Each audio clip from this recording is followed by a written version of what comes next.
Olá, meu nome é Tatiana e esse é o quadro Humberto de Campos Casos que Iluminam, do projeto Espírita Religare. Eu fui convidada para contar um conto que me agrada, que está nas obras de Humberto de Campos, e eu escolhi do livro Cartas e Crônicas a lição que trata Espiritismo e Divulgação, do capítulo 12. E nesse conto, Humberto de Campos vai falar de Joaquim Mota.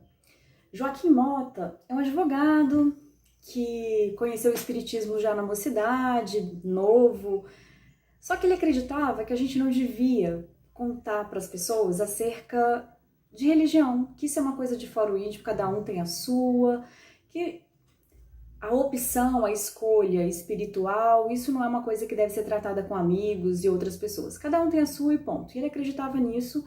E tinha um grande amigo dele que trabalhavam juntos e viajavam juntos, eram amigos de longa data. Conviviam, né, frequentavam a casa um do outro, muito próximos. E esse amigo do Joaquim Mota desencarna. E quando ele morre, Joaquim Mota, mesmo sendo espírita, fica mal, fica desequilibrado, mas ele acredita que ele pode encontrar com um amigo no plano espiritual e ele pede isso em prece, pede muito para que possa encontrar com esse amigo desencarnado. E Humberto de Campos vai relatar que 4 espíritos, Humberto de Campos é um deles, vai fazer esse encontro, vai promover esse encontro entre os dois amigos no plano espiritual. Então, Joaquim Mota dorme e em desdobramento os dois vão se encontrar no plano espiritual.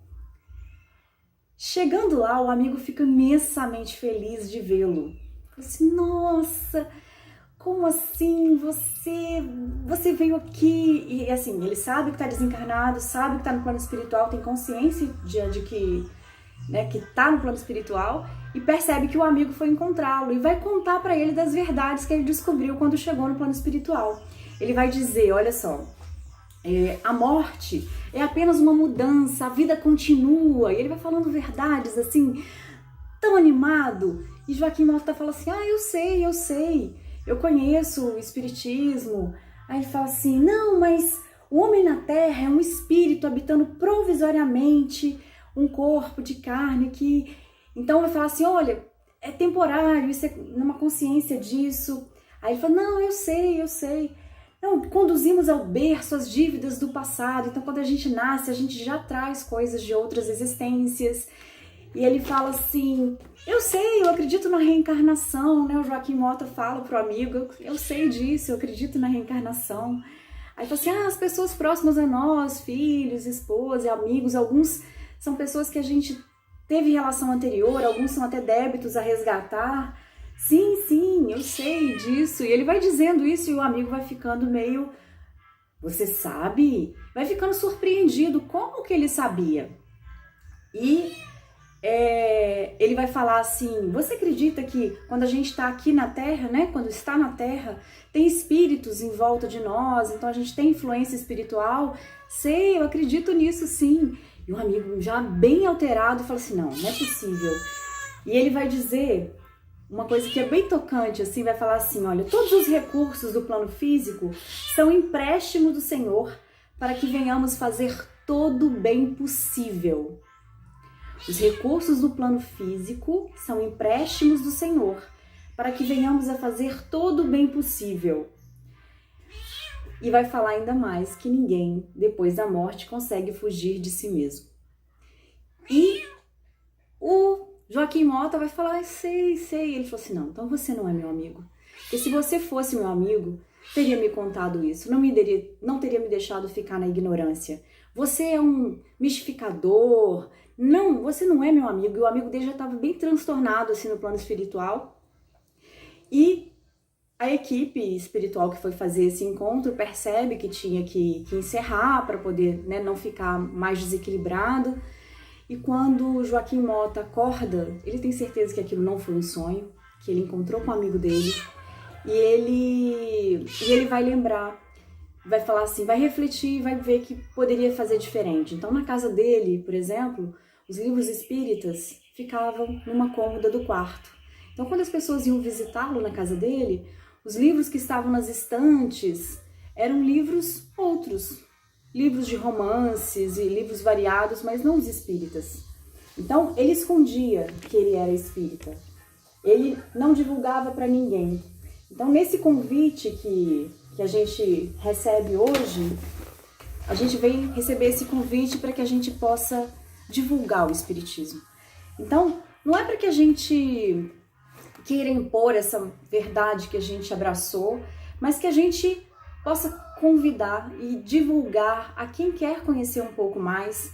Então, no nosso trabalho, por vezes, até na família ou na academia, nos ambientes que a gente frequenta.